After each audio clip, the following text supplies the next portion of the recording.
Good morning student, class 7. This is your science lecture. We are studying unit number 5, water. In this lecture we will read from page 59 to page 61. Water is important because living thing cannot survive water. Microorganism, tallest tree, aquatic animal also need water. Water is combination of oxygen and hydrogen and its chemical formula is H2O. Two hydrogen atoms are present in water. Water is a chemical substance which is found in abundance around us. 3/4 of Earth's surface is covered with water. 97% is ocean water and 3% is fresh water. 2/3 of this fresh water is locked in glacier. Only 1% is available for our land water. Land is only 1/4 of Earth. Water occurs naturally as rainwater, groundwater, river water and sea water. Rainwater is the purest form of natural water, but as it falls through the air, it dissolves many gases like oxygen, nitrogen and carbon dioxide. It also washes down dust particles, gases like oxygen, nitrogen and carbon dioxide. It also washes down dust particles, smoke and bacteria.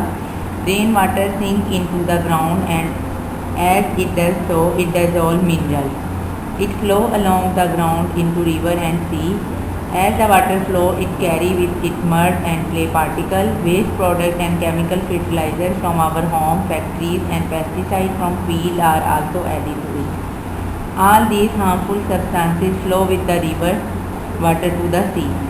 Seawater contains a lot of impurities in the form of bacteria and dissolved and suspended substances.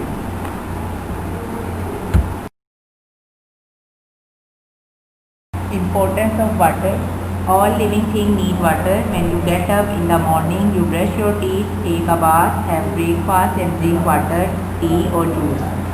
All living organisms contain water in their bodies. Some contain more water than others. The human body consists of about 70% water. Water is a component of blood and is important for transporting chemicals and nutrients to the cell and tissue. Plants also need water. Plants absorb water from soil in which minerals are dissolved. If they do not get a regular supply of water, they will and die. The quantity of water in different foods is given in the table. Tomato contain 95% water. Watermelon contain 97% water. Milk contain 99% water.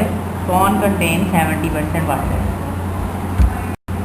Properties of pure water. Pure water has no color, taste or smell. It freezes at 0 degrees Celsius. It boils at 100 degrees Celsius. It is bad conductor of electricity. It is very good solvent. It reacts with many metals and non-metals. Types of water. There are two types of water: soft water, hard water. Soft water easily form lather with the soap. Hard water does not form lather with the soap easily, but it has pleasant taste and is good for bone and teeth. It contains dissolved calcium compound, but it also has disadvantages. It leaves scales in kettle, hot water pipes and boiler. It needs more soap to lather than soft water. There are two types of hardness of water: temporary hardness and permanent hardness. Temporary hardness, it is caused by presence of dissolved calcium hydrogen carbonate. When temporary hard water is boiled, the calcium hydrogen carbonate decomposes to form calcium carbonate. This is insoluble and it collects on the side of pot. The water is then soft. Permanent hardness is caused by dissolved chemicals such as calcium and magnesium compounds, mainly calcium hydrogen carbonate, calcium sulfate, magnesium hydrogen carbonate and magnesium sulfate. Cum is layer of dirt on the surface of a liquid formed when these compounds react with the soap, producing an insoluble product that floats on the water. Now students, your lecture is complete. There is your home task. You have to read page number 59 to 61 and learn definition of soft water and hard water. Thanks.